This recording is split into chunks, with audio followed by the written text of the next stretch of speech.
Jadi sekolah penggerak itu kita laksanakan programnya untuk bisa meningkatkan mutu hasil belajar dari peserta didik. Sekolah-sekolah yang diberi program sekolah penggerak ini punya beberapa keuntungan.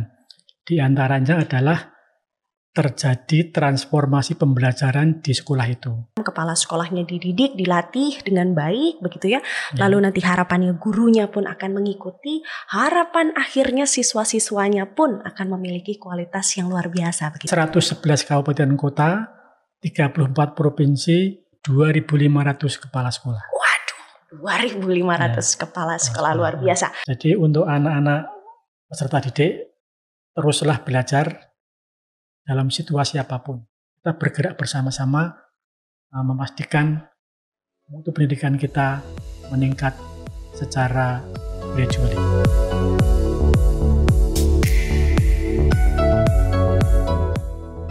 Hai sahabat Dikbud, kembali lagi di Pojok Dikbud bersama dengan saya Dea Rizkita. Kembali lagi di setiap episodenya kita akan berbincang bersama tokoh-tokoh Kementerian Pendidikan dan Kebudayaan Republik Indonesia. Namun sebelumnya saya ingin memberitahukan terlebih dahulu bahwa terselenggaranya acara ini sudah mematuhi protokol kesehatan. Maka dari itu saya akan izin untuk melepas masker terlebih dahulu.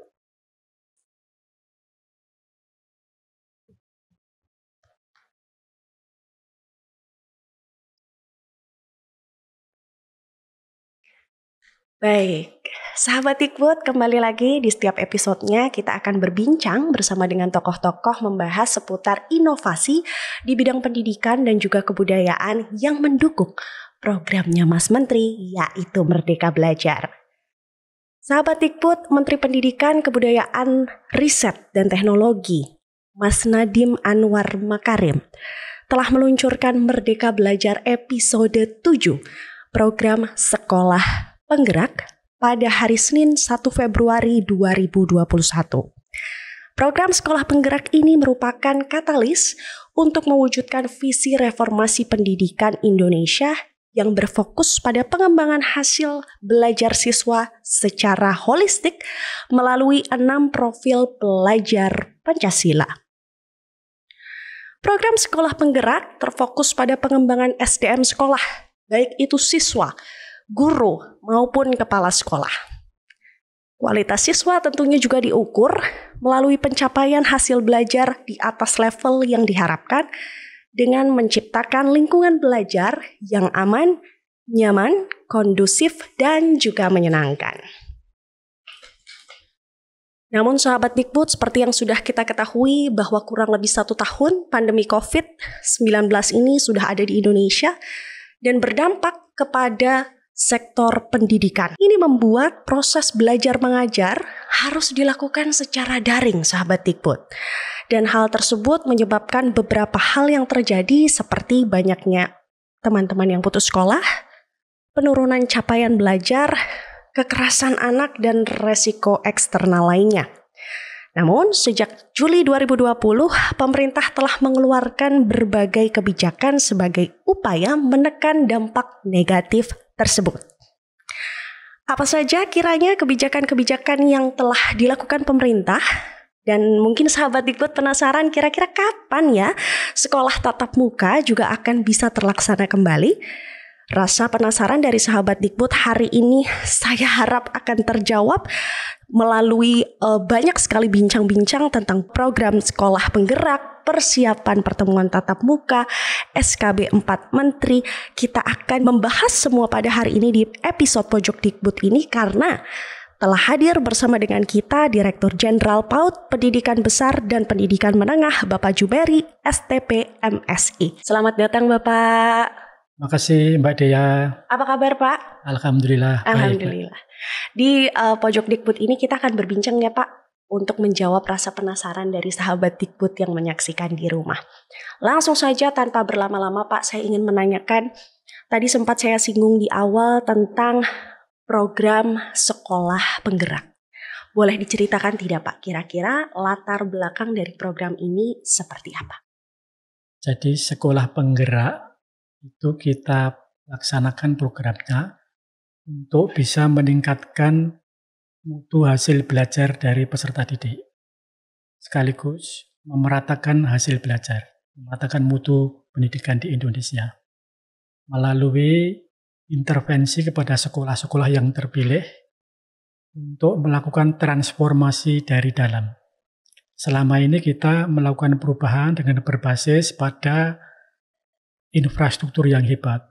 Tapi untuk sekolah penggerak dilaksanakan pada semua kondisi sekolah, baik yang masih level bawah, level menengah, maupun level atas, kita intervensi. Pada akhirnya, sekolah penggerak nanti akan menggerakkan sekolah lain di sekitarnya. Oke, satu kata kunci tadi sempat disampaikan juga oleh Bapak adalah meratakan, gitu ya Pak ya, kurang lebih. Ya. Kiranya bisa diceritakan ke sahabat Dikbud semua Pak, kiranya seperti apa program dari program sekolah penggerak ini? Jadi program sekolah penggerak itu dimulai dari memilih kepala sekolah penggeraknya. Jadi kepala sekolah yang punya kualitas baik, punya dedikasi, punya kemampuan dan kemampuan yang tinggi, kita pilih, kita tetapkan sebagai kepala sekolah penggerak. Nah, kemudian mereka dilatih untuk melakukan transformasi dari dalam dengan menggerakkan guru-gurunya yang pada gilirannya akan terjadi transformasi pembelajaran. Berarti semuanya tadi dari dalam, gitu ya Pak ya. Bagaimana memilih kepala sekolah, Ya. lalu bisa ibarat kata melakukan strategi-strategi dari dalam, hingga akhirnya nanti bisa dicontoh juga oleh sekolah-sekolah lainnya, begitu ya Pak ya? Betul, ya. Lalu bisakah Pak, sekolah itu mendaftar sebagai sekolah penggerak atau memang dari pusat sudah memilih kira-kira mana kepala sekolah yang baik begitu ya, baru dijadikan sekolahnya sebagai sekolah penggerak, atau apakah bisa mendaftar begitu Pak? Jadi begini Mbak, untuk sekolah penggerak kita kan punya 34 provinsi, 514 kabupaten kota. Nah, tahun ini yang diberi program sekolah penggerak baru 111 kabupaten kota. Mengapa baru 111? Karena program sekolah penggerak ini dilaksanakan secara bertahap. Jadi setiap sekolah penggerak akan didampingi oleh pelatih ahli untuk bisa memastikan bahwa perubahan yang terjadi itu terkontrol, terkendali, dan berlangsung dengan baik. Kemudian 111 kabupaten kota itu SD-nya, PAUD-nya, SMA-nya, kemudian SLB-nya mendaftar, kepala sekolahnya mendaftar ke Kemendikbud, kemudian diseleksi oleh panel ahli. Gitu, Mbak. Memang prosesnya akan ada pendaftaran, lalu kemudian ada seleksi yang akan dilakukan oleh kementerian, begitu ya Pak ya? Ya, betul ya. Hingga nantinya akhirnya diputuskan untuk menjadi sekolah penggerak. Semuanya dalam proses ya Pak?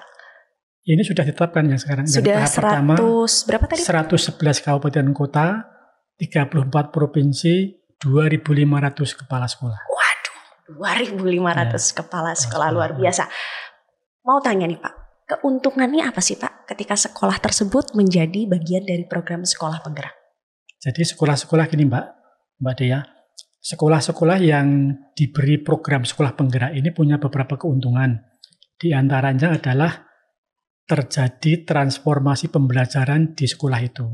Jadi sekolah itu akan dibimbing untuk menerapkan model-model belajar yang menarik peserta didik, kemudian juga sedikit diberi bantuan untuk operasional sekolahnya, untuk membeli buku, kemudian juga sekolah bisa melaksanakan perencanaan sekolah dengan berbasis data.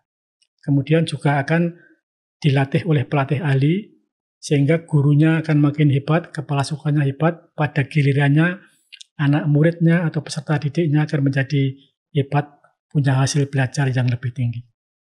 Oke, berarti tadi sudah sempat disampaikan bahwa ada transformasi dari dalam, kepala sekolahnya dididik, dilatih dengan baik, begitu ya. Lalu nanti harapannya gurunya pun akan mengikuti, harapan akhirnya siswa-siswanya pun akan memiliki kualitas yang luar biasa, begitu ya Pak? Betul Mbak. Betul. Upaya dari sekolah penggerak ini kan tadi sempat disinggung sebagai meratakan atau bisa dibilang juga asas pendidikan berkeadilan. Lalu boleh tidak Pak disinggung sedikit juga mengenai dana BOS dan juga zonasi? Jadi selain sekolah penggerak, Kemendikbudristek juga mengembangkan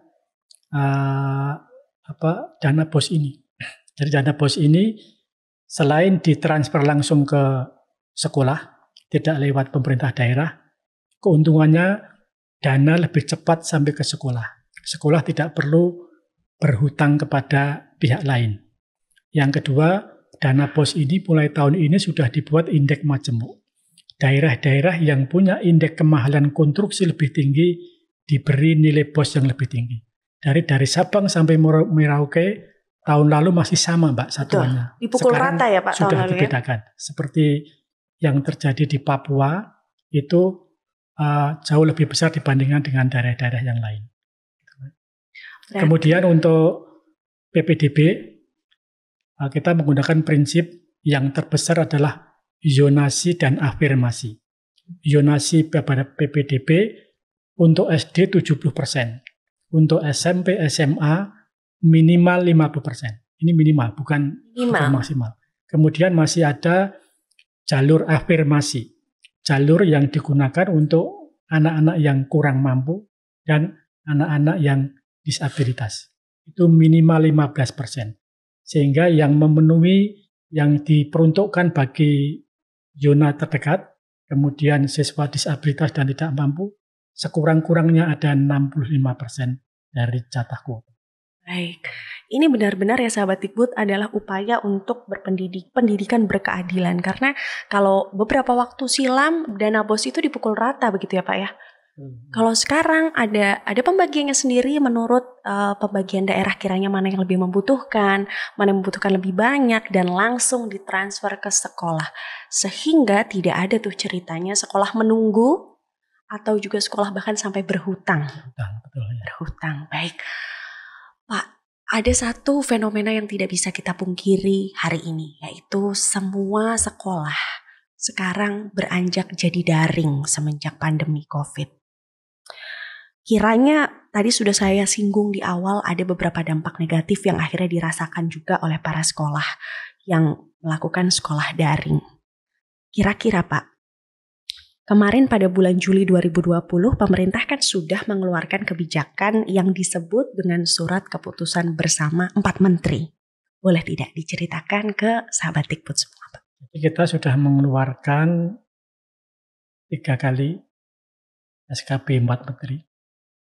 Yang pertama dulu zona hijau boleh membuka tatap muka. Kemudian ditambah ke zona orange, zona kuning, tatap muka. Kemudian di bulan November keluar SKB lagi yang mengizinkan semua zona itu sebenarnya buka. Itu yang 3 yang terdahulu. Kemudian yang terakhir yang dikeluarkan tanggal 30 Maret adalah meminta semua sekolah mempersiapkan tatap muka terbatas.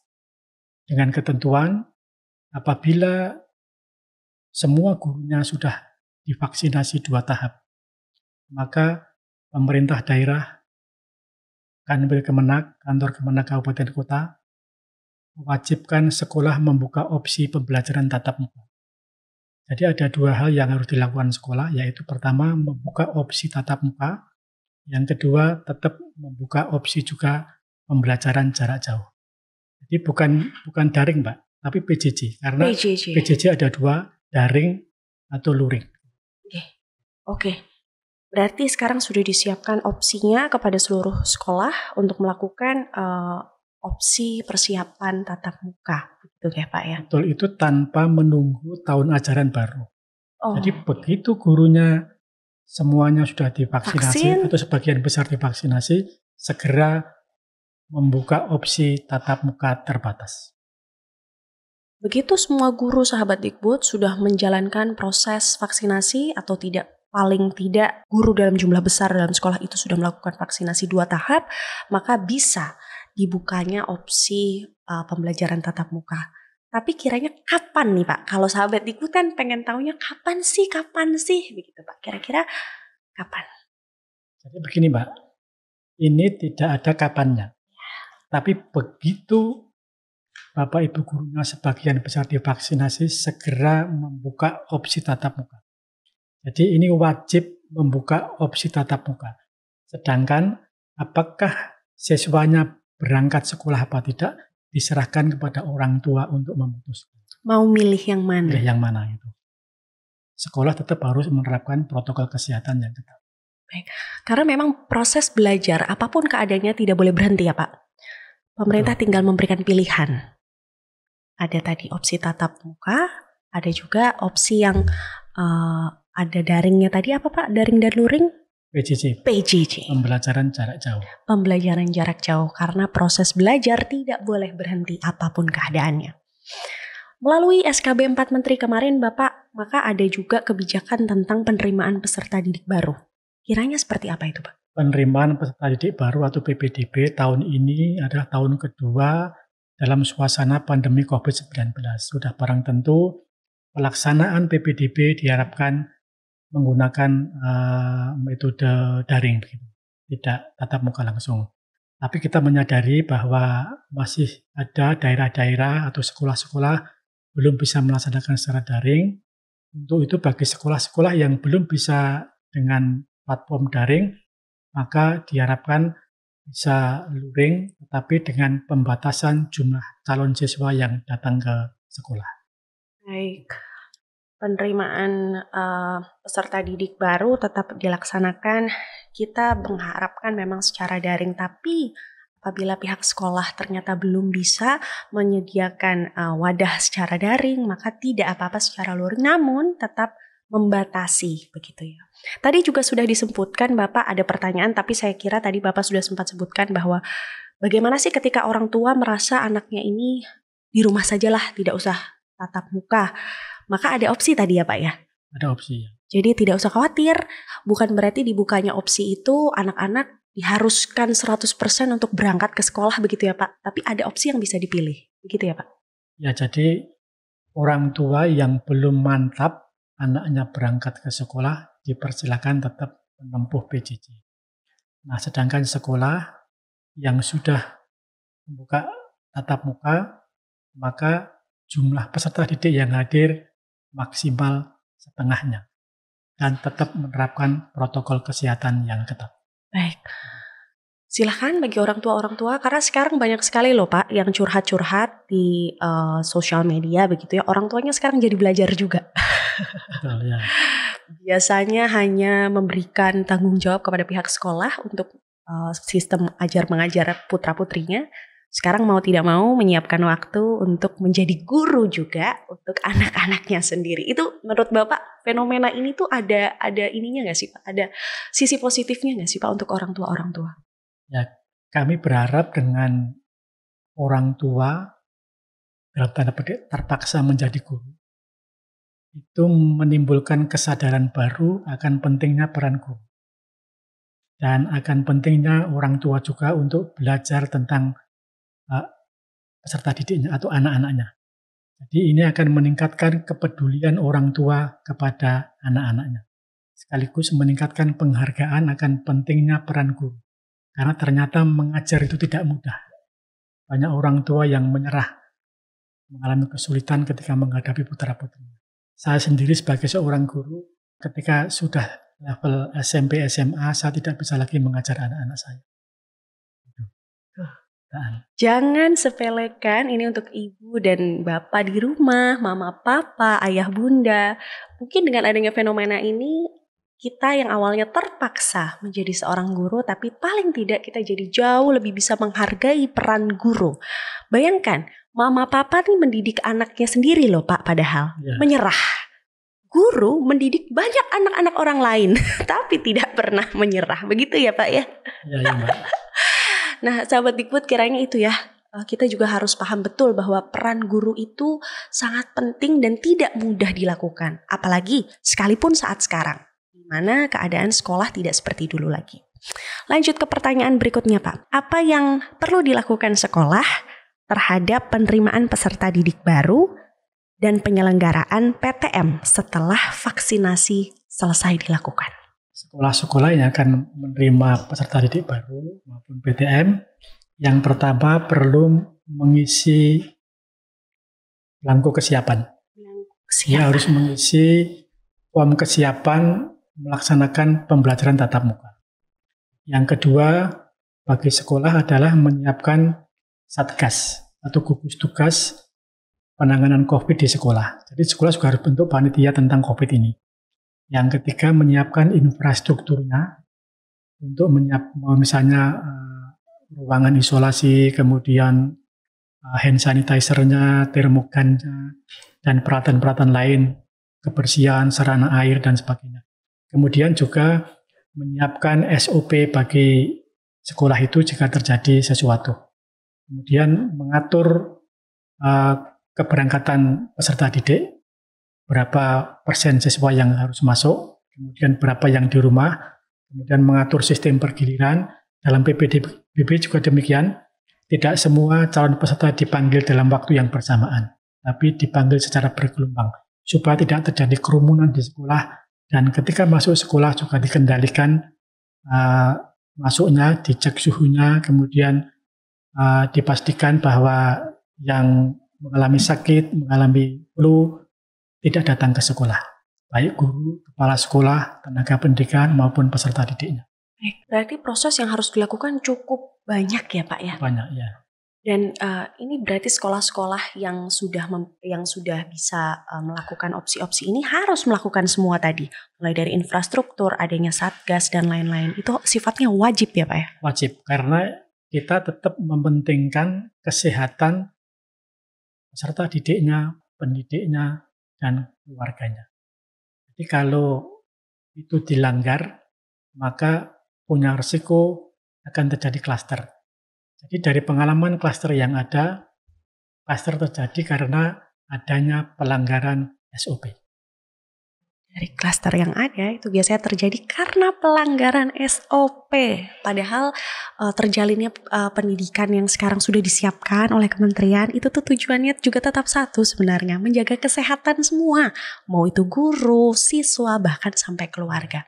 Kalau misal nih Pak, ada beberapa guru yang tidak mau divaksin. Ini misal saya harap sih semuanya pasti inginlah mendapatkan vaksin. Kalau misal ada bagian sekolah yang tidak mau divaksin, begitu Pak, apakah bisa menjalankan opsi tatap muka tersebut? Jadi bagi guru vaksin ini adalah kewajiban. Tapi untuk guru-guru yang karena komorbid, karena halangan kesehatan, maka dia dipersilakan di rumah dulu. Tidak mengajar di sekolah dulu, karena dia juga berisiko. Tetapi guru-guru yang sehat, kemudian layak untuk divaksin, menolak, nanti kita serahkan kepada pemerintah daerah untuk mengambil tindakan. Karena guru-guru ini di bawah pemerintah daerah, bukan di bawah Kemendikbud. Betul. Guru-guru di bawah pemerintah daerah. Karena guru itu sebenarnya sifatnya wajib untuk vaksin, kecuali dengan kondisi-kondisi tertentu, silahkan untuk diam di rumah dulu dan mengajarnya dari rumah. Secara daring begitu ya. Tadi sempat disinggung peran pemerintah daerah. Nah, kalau peran pemerintah daerah yang lebih luas dalam memastikan PTM dan PBDB ini bagaimana Pak? Jadi tugas pemerintah daerah yang dalam hal ini mungkin Dinas Pendidikan, maka yang pertama memastikan bahwa semua sekolah mengisi daftar isian. Pastikan semua sekolahnya. Kemudian memeriksa apakah infrastruktur yang ada di sekolah itu sudah siap apa belum.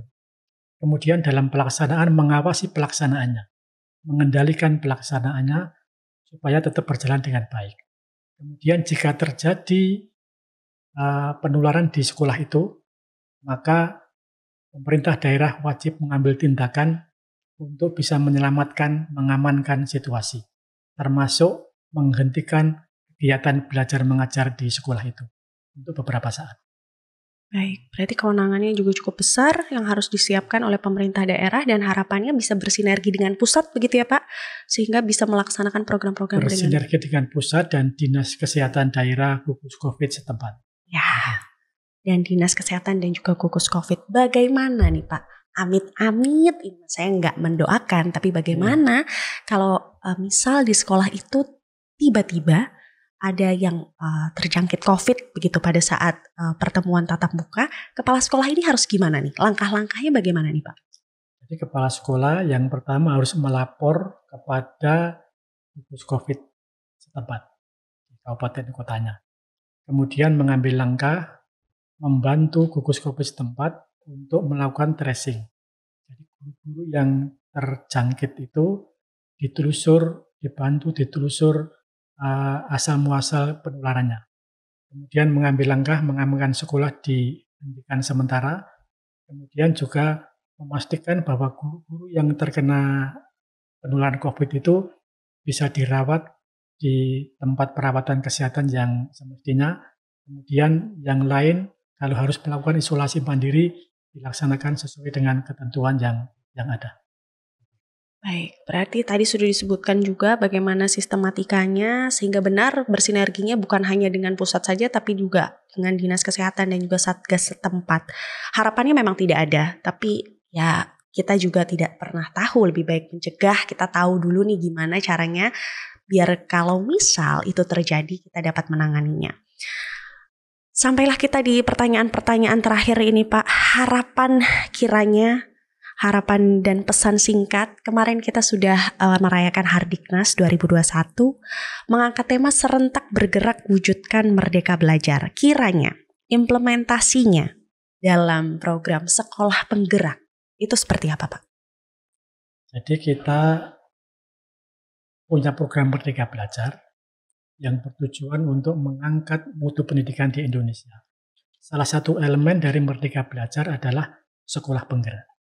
Nah, sekolah penggerak ini adalah sinergi. Tadi bergerak bersama, itulah sinergi dari pemerintah pusat, pemerintah daerah, kemudian juga stakeholder pendidikan, orang tua, guru, kepala sekolah, bergerak bersama-sama memastikan bahwa program sekolah penggerak bisa berjalan dengan baik. Jadi ini hasil kolaborasi yang baik. Jadi pada tahap awal dulu ketika sosialisasi program sekolah penggerak, kami berdiskusi dengan pemerintah daerah, dengan dinas-dinas daerah, dan semua daerah pelaksana sekolah penggerak sudah menandatangani perjanjian atau MOU dengan Mas Menteri, dan nanti disusul dengan perjanjian kerjasama antara Dirjen PAUD Dikdasmen dengan kepala dinas daerah. Jadi ini kolaborasi yang erat. Kita bergerak bersama-sama memastikan mutu pendidikan kita meningkat secara gradually. Bergerak bersama-sama memastikan mutu pendidikan meningkat. Nah, pesan untuk sahabat Dikbud, baik itu siswa, guru, kepala sekolah yang ada di rumah terkait dengan keadaan kita sekarang, Bapak ada yang mau disampaikan untuk sahabat Dikbud? Jadi untuk anak-anak peserta didik, teruslah belajar dalam situasi apapun. Jadi tidak boleh berhenti belajar, terus mengikuti apa petunjuk dari Bapak Ibu Guru. Kemudian kepada para guru, saya berharap lakukan langkah untuk inovasi pembelajaran. Anak-anak perlu disajikan materi-materi yang lebih baru, metode-metode yang lebih baru. Kemudian tugas kepala sekolah adalah memfasilitasi guru-gurunya agar berprestasi, yang pada gilirannya menghasilkan peserta didik yang berkualitas hebat. Terima kasih Bapak sudah mau berbincang Mbak Dea. Hari ini. Semoga semua programnya terlaksana dengan baik. Amin, amin. Di lapangan juga halangan, hambatan dapat terlewati dan dapat diatasi bersama-sama. Ya. Sahabat Dikbud, kita tunggu ya opsi tatap muka dan semoga keadaan pendidikan makin membaik lagi dan makin merata di seluruh wilayah Indonesia. Itu dia sahabat Dikbud, Pojok Dikbud episode kali ini kita sudah berbincang mengenai banyak sekali inovasi seputar di bidang pendidikan untuk mendukung Merdeka Belajar. Jangan lupa kalau sahabat Dikbud juga ingin menyaksikan episode-episode lainnya untuk mengetahui sudut-sudut Kemendikbud lainnya, jangan lupa ya untuk saksikan terus Pojok Dikbud. Sahabat Dikbud, serentak bergerak, wujudkan Merdeka Belajar. Sampai jumpa.